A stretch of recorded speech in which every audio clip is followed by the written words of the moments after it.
দুনিয়ার মধ্যে অনেক মানুষের কবর জিয়ারাত করেছেন, তবে আমি আপনাকে রিকোয়েস্ট করব, আপনার কাছে আমি আবদার করব, দরখাস্ত করব, আমার সঙ্গে চলেন, আপনাকে একজন মহিলার কবর জিয়ারাত করাতে নিয়ে যাব।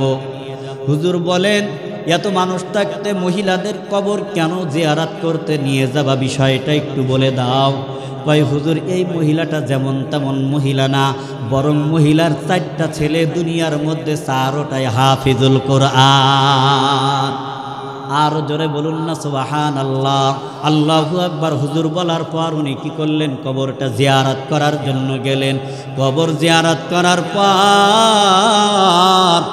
হুজুর যখন ঘরের মধ্যে আসলেন, বললেন যে অনেক দিন পর্যন্ত অন্তরের মধ্যে একটা অন্তর্জ্বালা ছিল, মহিলার কবরটা জিয়ারত করতে আসার পর আমার অন্তর্জ্বালাটা দূর হয়ে গেছি। কারণ নেককার মানুষ যারা, তাদের কবরের আল্লাহু আকবার সবসময় বেহেশতের একটা হাওয়া বাতাস বইতে থাকে। ইমানদার মুমিন মুত্তাকি মানুষ মারা যাওয়ার পর তাদের কবরের সম্পর্কটা জান্নাতের সঙ্গে হয়ে যায়। এজন্য তাদের কবর জিয়ারত করলে দিলের মধ্যে রাহাত এবং আরাম পায়। হুজুর বলেন বিস্তারিত ঘটনাটা এবার একটু শোনেন।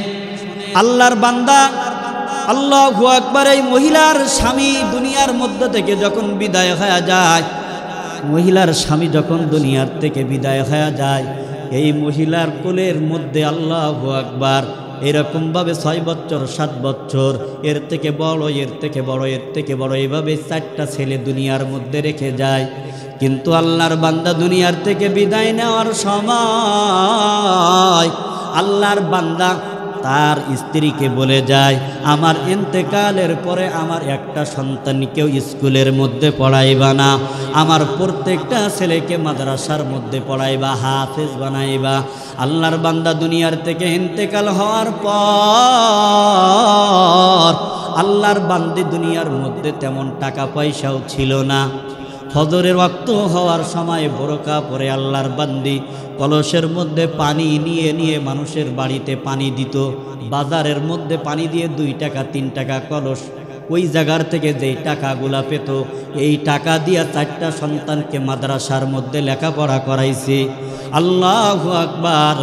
এলাকার মধ্যে লেখাপড়া যখন শেষ হয়ে গেছে, সন্তানগুলো আসছে হাটাদারি মাদ্রাসায় পটিয়া। এইভাবে চট্টগ্রামের বিভিন্ন মাদ্রাসার মধ্যে সন্তানগুলা লেখাপড়া করে। ওই মা ইমাম সাহেবের কাছে কিছু টাকা পাঠায়, পোস্ট অফিসের মাধ্যমে টাকাগুলা চট্টগ্রাম আসে। একদিন মা ইমাম সাহেবকে ডাক দিয়া বলে, হুজুর, বিগত 3টা মাসের টাকা সন্তানদের কাছে পাঠানো হয় নাই, অল্প কিছু টাকা আপনার কাছে দিতেছি, আমার সন্তানগুলাকে একটু দেখে আসেন। দুনিয়ার মধ্যে আমার সন্তানদের বাবা নাই, দুনিয়ার মধ্যে আর কোনো আত্মীয় নাই, আমার সন্তানগুলাকে দেখবে, হুজুর আপনি একটু চট্টগ্রামের মধ্যে যান। হুজুর অল্প কয়টা টাকা নিয়ে জুমার নামাজ আদায় করে চট্টগ্রামের মধ্যে এসে সন্তানগুলাকে ডেকে মসজিদের মধ্যে বসলেন। মসজিদের মধ্যে যখন বসে, একে একে 4টা ভাই হুজুরের সামনে আদবের সঙ্গে বসে, ছোট সন্তান যেটা, ছোট ভাই যেটা, হুজুরের দিকে তাকায়া চোখের পানি ছেড়ে দিয়ে কান্না করে আর বলে, হুজুর বিগত 3টা মাস অতিবাহিত হয়ে গেল, বিগত 3টা মাস আমাদের থেকে বিদায় নিল, আমাদের সামনে কত ভাই ওই হোটেলের মধ্যে ভালো ভালো খানা খায়, আমরা খেতে পারি না, আমাদের সামনে দোকান থেকে ভালো ভালো জিনিস কিনে আমরা কিনতে পারি না, আমরা খাইতে পারি না। হুজুর আমাদের জন্য আমাদের মা কি পাঠাইছে, আপনি একটু আমাদেরকে দিয়া দেন।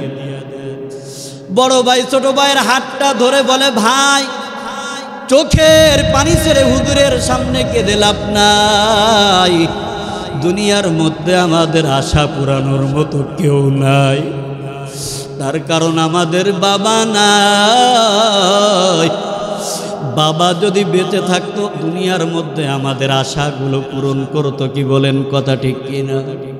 কিছুক্ষণ পরে হুজুর পকেট থেকে কিছু টাকা বের করে দিলেন। টাকাগুলা দেখার সঙ্গে সঙ্গে বড় ছেলেটা চোখের পানি ছেড়ে দিয়ে হাউ মাউ করে কান্দে। সব ভাইগুলা চোখের মধ্যে মধ্যে আর পানি রাখতে পারে না। ছোট ভাই বড় ভাইকে ডাক দিয়া বলে, ভাই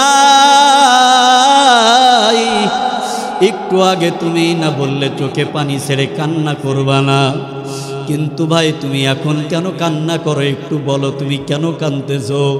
ভাই তোরা বুঝবি না, আমি আমার মাকে দেখেছি ফজরের সময় পানি নিয়ে নিয়ে মানুষের বাড়ি পানি দিতে। বাবা মারা যাওয়ার পর মা আমার আর কোনো সংসার বসে নাই, অন্য কোনো স্বামী ধরে নাই। আমাদেরকে মানুষ করার জন্য, হাফেজুল কোরআন বানানোর জন্য মা কষ্ট করত। টাকাগুলা বের হওয়ার সঙ্গে সঙ্গে কেমন যেন মায়ের একটা ঘিরান পেয়েছি, এজন্য আর চোখে পানি রাখতে পারি না, এজন্য আমি কান্না করি, এজন্য আমি কান্না করি। হুজুর অল্প কয়টা টাকা দিয়া বললেন, বাবারা ঠিক মতো লেখাপড়া কইরো, কারণ দুনিয়ার মধ্যে তোমাদের বাবা নাই। যদি তোমরা লেখাপড়া করে ভালো না হও, আলেম না হও, তোমার মায়ের দুনিয়ার মধ্যে শান্তি হবে না। হুজুর টাকাগুলা দিয়া বিদায় নিয়ে ফরিদপুর জেলার মধ্যে আলফাডাঙ্গার মধ্যে চলে গেল। এক মাস অতিবাহিত হতেই না হতে মহিলার বাজারের মধ্যে পানি দেয় না, কোনো বাড়ির মধ্যেও পানি দেয় না। ইমাম সাহেব খবর নিয়ে জানতে পারলেন মহিলাটা অসুস্থ হয়ে বিছানার মধ্যে আছে। ইমাম সাহেবকে বললেন, হুজুর ছোট্ট করে একটা চিঠি লেখেন, চট্টগ্রাম হাটহাজারী মাদ্রাসার মধ্যে আমার 4টা সন্তান যেন আমাকে দেখার জন্য বাড়ির মধ্যে আসে। দুনিয়ার মধ্যে আমার স্বামী বেঁচে নাই, আমার অন্য কেউ নাই, আমার 4টা সন্তানই হলো দুনিয়ার মধ্যে আমার কলিজা। দুনিয়ার থেকে যদি বিদায় হয়ে যায়, আমার 4টা সন্তানকে যেন আমি একটু দেখে দুনিয়ার থেকে বিদায় হতে পারি। ফরিদপুর থেকে চিঠি লিখছে। সন্তানরা চিঠি পাওয়ার পর যেদিন বাড়ি যায়, বুধবার দিন রাত্রে গাড়িতে উঠে বৃহস্পতিবার রাত্রে বাড়ি যায়। আল্লাহু আকবার, যে সবাই মার পাশে বসে বসে কোরআন তেলাওয়াত করে। বৃহস্পতিবার রাত অতিবাহিত হইয়া শুক্রবারের দিন যখন আসে, সকাল 10টার আগে নাগাদ মা সন্তানগুলাকে ডাক দিয়ে বলে, আমার বড় ছেলে কোথায় আছো তুমি? আমার পাশে বসে সূরাতুল ইয়াসিন তেলাওয়াত করো। কোন সূরা? জোরে বলেন, আরো জোরে বলেন, কোন সূরা? মা সন্তানকে ডাক দিয়ে বলে, বাবা আলেম উলামাদের থেকে শুনেছি আল্লাহু আকবার, পয়গম্বরের হাদিস দিয়ে দিয়ে বয়ান করেছেন, সূরা ইয়াসিন পড়লে নাকি আল্লাহু আকবার মৃত্যুর কষ্টটা দূরে চলে যায়।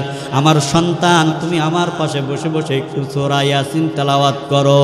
সূরা ইয়াসিন যখন তেলাওয়াত করা শেষ হয়ে যায়, মা তার মেজ সন্তানটাকে ডাক দিয়ে বলে, বাবা আমার পাশে বসে একটু সূরাতুর রহমান তেলাওয়াত করো। কোন সূরা? জোরে বলেন, সূরাতুর রহমানটা একটু তেলাওয়াত করো। আলেম উলামাদের মুখ থেকে শুনেছি সূরাতুর রহমানের মধ্যে আল্লাহ পাক রব্বুল আলামিন জান্নাতের নিয়ামতের কথা বলেছেন। আল্লাহু আকবার। সূরাতুর রহমান যখন তেলাওয়াত করা শেষ হয়ে যায়, মা তৃতীয় সন্তানটাকে ডাক দিয়ে বলে, বাবা আমার পাশে বসে বসে তুমি সূরাতুল আল্লাহু আকবার মুলুকটা তেলাওয়াত করো, কারণ আমি আলেমদের থেকে শুনেছি সূরাতুল মুলুক তেলাওয়াত করলে কবরের আযাব মাফ হয়ে যায়। আল্লাহু আকবার। ছোট সন্তানটা মায়ের পাশে আল্লাহু আকবার পায়ের কাছে বসে বসে পাও টিপতেছে আর চোখের পানি ছাড়তেছে, কারণ মায়ের সব সন্তানদের মধ্যে ছোট সন্তানটা মায়ের বেশি আদরেরও হয়, আবার ছোট সন্তান বেশি মাকে মহাব্বত ভালোবাসে। কি বলেন, কথা ঠিক কিনা? ছোট সন্তানটাকে মা ডাক দিয়ে বলে, বাবা আমার কোলের মধ্যে আয়। ছোট সন্তানটা যখন কাছে আসছে, মা কোলের মধ্যে নিয়া বুকের উপরে মাথাটা রেখে বলতেছে, বাবা আমি হয়তো তোদের থেকে বিদায় হয়ে যাব, আমি আর বেশিক্ষণ তোদের কাছে হয়তো বা থাকবো না।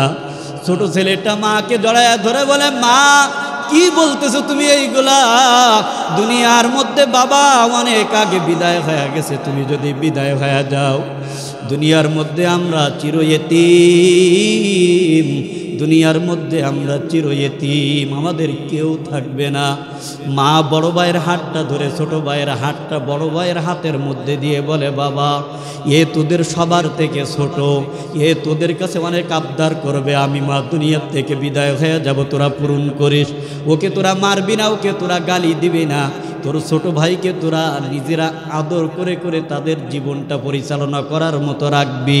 এই কথা বলতে না বলতেই কিছুক্ষণের মধ্যে মা সন্তানগুলাকে ডাক দিয়ে বলে, বাবা আমার পাশ থেকে তোমরা সরে যাও, আমি এই মুহূর্তের মধ্যে দেখতেছি কে যেন একটা সাদা পাগড়ি পরে আমার কাছে আসতে চাইতেছে। বুঝে থাকলে জোরে জোরে বলুন না সুবহানাল্লাহ।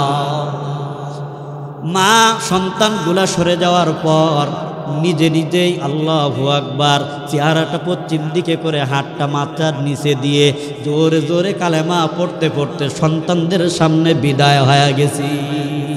আল্লাহু আকবার। সন্তানরা মায়ের জানাজার জন্য যা কিছু করার দরকার প্রস্তুতি করে জুমার নামাজ পড়তে গেল।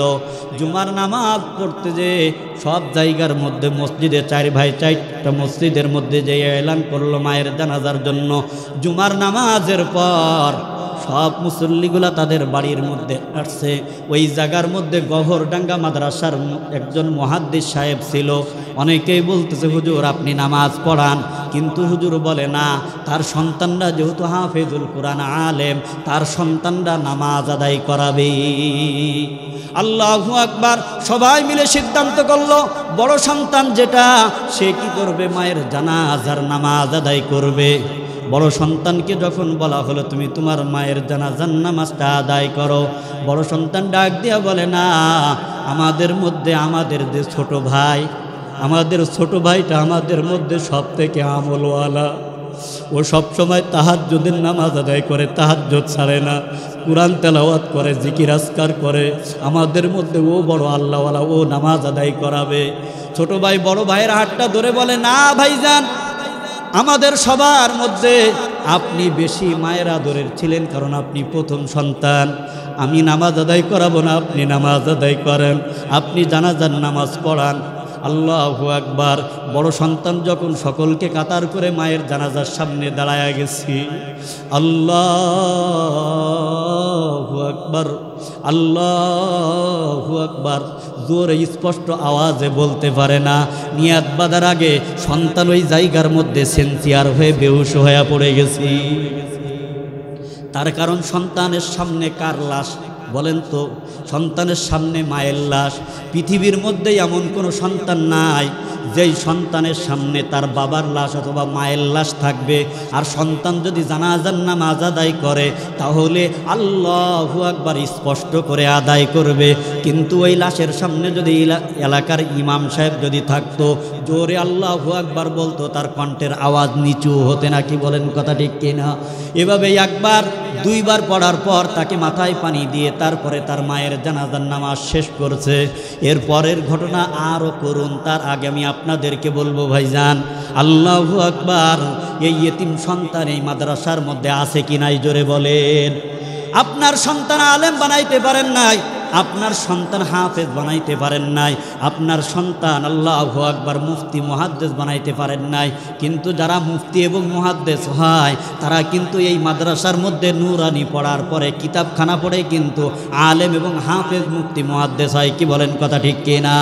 আমি সর্বপ্রথম আপনাদের মধ্যে বলবো, কোন আল্লাহর বান্দা আছেন যে হুজুর আমার মায়ের জন্য মা দুনিয়া থেকে বিদায় হয়ে গেছে, এই মাদ্রাসার মধ্যে যে হাফিজুল কোরআনগুলো আছে তারা রাত্রে উঠে কোরআন তেলাওয়াত করে, তারা মাগরিবের পরে আওয়াবিন পড়ে, তারা জিকির আজকার করে, আপনার মায়ের জন্য বাবার জন্য এই মাদ্রাসার মধ্যে যদি দান করেন আপনি কিছু পৌঁছাইতে পারবেন না, কিন্তু হাফিজুল কোরআনের কোরআন তেলাওয়াতের সওয়াব আপনার মা বাবার কবরে যাবে কি যাবে না?